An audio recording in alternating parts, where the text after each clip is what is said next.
Good morning, good afternoon, good evening, depending on where you are. Welcome back to the channel. Today we're gonna talk about the U.S. South Africa bilateral relations, where the South African president is right now in the U.S. on a visit to meet his counterpart, Donald Trump. This is the first of a kind since Donald Trump came back in power last January. There are a number of key issues these two presidents are expected to talk about. One of them is Afrikaner genocide, the South African white farmers genocide, which has been debunked by a number of organizations and experts. The key issue is the trade deal. As you know, South African government is looking to strengthen economic and trade ties with the US. Although it's not that easy, but if anybody can do it, is President Ramaphosa. President Cyril Ramaphosa said that that's the first mission that brought them to United States, is to seal the trade ties with the US. This is what he said about it. Well, the trade relations are the most important. That's what has brought us here. We want to come out of the United States with a really good trade deal, investment promotion. We invest in the United States and they invest in us, and we want to strengthen those relations, and we want to consolidate good relations between our two countries. So I'm very positive. I'm looking forward to the discussions we're going to. The U.S. South Africa trade value was 20.5 billion in 2024.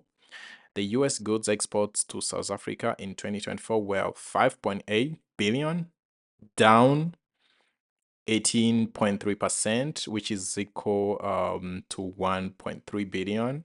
That means in 2023, the US goods export to South Africa was around 7 billion. Now it's down to 5.8 billion. The US goods import from South Africa in 2024 were 14.7 billion, up 4%. Which is valued at $679.4 million. That means probably it was around just 14 billion in 2023. So the US goods trade deficit with South Africa now is evaluated at 8.8 billion, which is 29% increase. That is wild. I think Trump is looking at this number and go like, no, I need a better deal. And there are rumors going around that the South African government went to Washington with a draft of a license for Starlink and Tesla, just to appease Trump, to appease the American camp, and hopefully it's gonna go through. Let's wait and see. Another key issue on the schedule is the ICJ case against Israel. South Africa took Israel to court, to International Criminal Court, regarding the genocide that is going on in Gaza. And President Ramaphosa said that South Africa is gonna stand firm on his position. And this is what he said about it. Well, we are a sovereign country, and we are a very proud nation, and we preserve our sovereignty, and we will always do what is best for South Africans.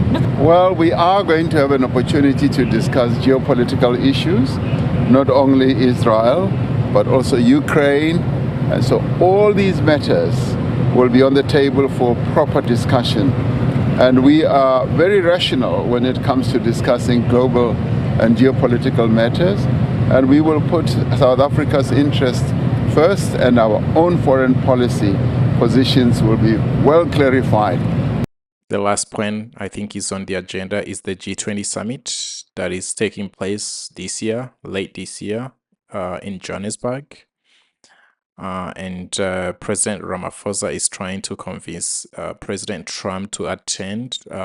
You remember Marco Rubio skipped the one for foreign ministers that took place early this year in Johannesburg as well. The secretary, Scott Bassent, I think skipped a meeting as well. Cites people familiar with Bassent's plans that he would not travel to South Africa after President Trump's executive order misrepresenting the country's land expropriation policies, while citing so-called aggressive positions towards the United States and its allies, including Israel at the International Court of Justice, where Pretoria leveled the charge of genocide against Israel's military conduct in Gaza. The International Criminal Court has since issued war crimes arrest warrants for Israeli Prime Minister Benjamin Netanyahu and former Defense Minister Yoav Gallant. First of all, I find it weird that President Trump took the meeting. Don't you find it weird? The guy spent the last 4 months casting South Africa as a red zone, claiming that there is a genocide going on, that white farmers are being stripped from their farms. He has created and accelerated a refugee program for white farmers. And this guy comes back and says he accepts to meet President Ramaphosa. It doesn't make sense to me. I mean, it's bizarre. Something tells me he wants to embarrass President Ramaphosa, because this meeting, remember, this meeting is going to be live, broadcasted live on TV. The way they did with Zelensky. You haven't been this allowed. cabinet. You haven't been allowed. In this cabinet. We gave you, through I this said, stupid president, $350 billion. You voted we gave for you your military president. equipment, You and you voted men for are your brave, president. but they had to use our military. What about West? If you didn't have You our invited military me. equipment, You invited if me you to didn't speak. have our military equipment, this war would have been over in 2 weeks. In 3 days, I heard it from Putin. In 3 days, this is something Maybe new. less. In 2 weeks, of course, It's yes. going to be a very hard thing to do business like this. I tell you. And let me tell you, nobody believes in his right mind that Trump is going to be persuaded that he's wrong. I hope President Ramaphosa and his delegation doesn't go to US to try and prove and show the truth and trying to find amicable solutions. There's no outcome that Trump is gonna go like, I messed up, I was wrong, send those morons back to South Africa. There is no way. So why did he accept the meeting? Why did he accept to meet Ramaphosa and put it on live TV? Because this is gonna be a performance politics moment. This is gonna be a performance arts moment. It's gonna be in front of camera, live on TV. It's gonna be on. I think it's gonna be broadcasted in US, South Africa, and world media. So it's gonna be like Zelensky, a performance of power and dominance. But people need to know there is a huge difference between President Zelensky and President Ramaphosa. First of all, Zelensky doesn't speak English as a first language, which was a handicap in that meeting for him. On the other side, Ramaphosa is a well-spoken political leader. He's very fluent in English in terms of content and the symbolic nature on how he delivers his thoughts. He's very fluent, and I think we don't have an issue on that. Back to the Oval Office where the meeting is gonna take place. That room is gonna be stacked with first of all Trump and co, the JD Vance and Marco Rubio's, those guys who have been tweeting nonsense about the white genocide. Is gonna be stacked with the right-wing media. You know, they even started banning the journalists who are very critical of Trump's politics and the policies, and they are replacing them with social media influencers who ask softball questions, of course, And sometimes the right-wing media that has been perpetuating the lies about South Africa. So that is the room that Cyril Ramaphosa is going to walk into and negotiate on behalf of South Africa. We need to look at what could happen here. We know that Cyril Ramaphosa is a great capable diplomat.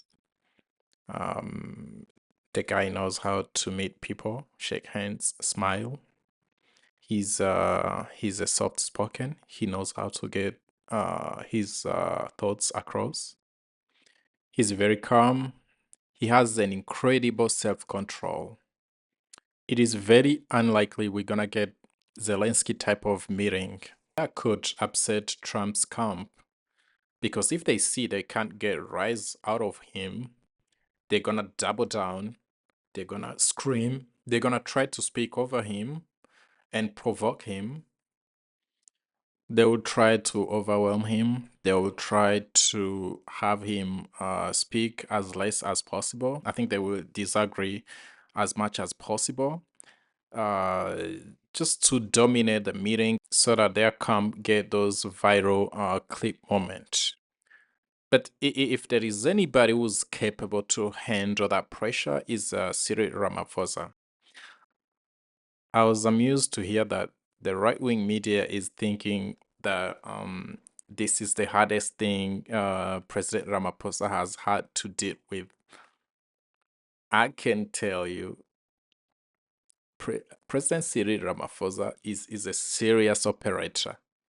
This is not that, it doesn't even rank in the top 10 or top 20 of things he had to deal with. This guy negotiated the end of apartheid, the union. Listen him talking to South Africans and telling them to fear not. Fear not. We are going to have a really good Being meeting. humiliated, Mr. President, a Zelensky moment. Cyril Ramaphosa, the man, is he prepared? Well, South Africans are never humiliated, are they? South Africans always go into everything holding their heads high. So we are not... You, Mr. President. Me? Yes. Are you prepared? Cyril Ramaphosa, the individual, the negotiator. Are you talking about Mr. President, And President Ramaphosa was very bold about how he chose his delegation, because he brought in the Agriculture Minister, John Steenhuisen. This is a white guy. This is a guy who was involved in the land reform and land redistribution. I'm looking forward to see how the right-wing media is gonna look at a white guy telling them that there is no genocide in South Africa. This is what the South African presidency spokesperson Vincent Magwenya said about the G20 meeting. There's the bilateral relationship between the United States and South Africa, but there's also the multilateral fora that South Africa chairs right now in terms of the presidency of the G20. We have not yet seen the United States engage at the highest levels. Marco Rubio didn't come for the foreign ministers meeting. Scott Bessent didn't come for the finance ministers meeting. The desire, of course, is that Donald Trump comes to South Africa for the Leaders Summit come November. How is that conversation looking like in the context that we've heard the U.S. has been, National Security Council of the White House has instructed departments and agencies not to engage moving forward? How does that G20 conversation look like? Well, first of all, that instruction, that so-called instruction, we've not received any formal communication as far as that is concerned. We've seen media reports citing unnamed sources, so we can't respond to that. Secondly, up until now, the U.S. has been fully engaged in the Troika, participating at all G20 related activities. Thirdly, the relationship, no, rather the invitation to President Trump remains open to join other heads of state at that G20 summit. It's still a long time between now and November, and a lot can still happen. So this is it, guys, for the meeting between Ramaphosa and Trump. I like the confidence of Ramaphosa. I hope everything is gonna go well. We wish him good luck. We wish South African good luck. We're coming back tomorrow to recap the meeting and hear different views from different people. And until then, stay well, stay connected. Thank you. Have a nice evening.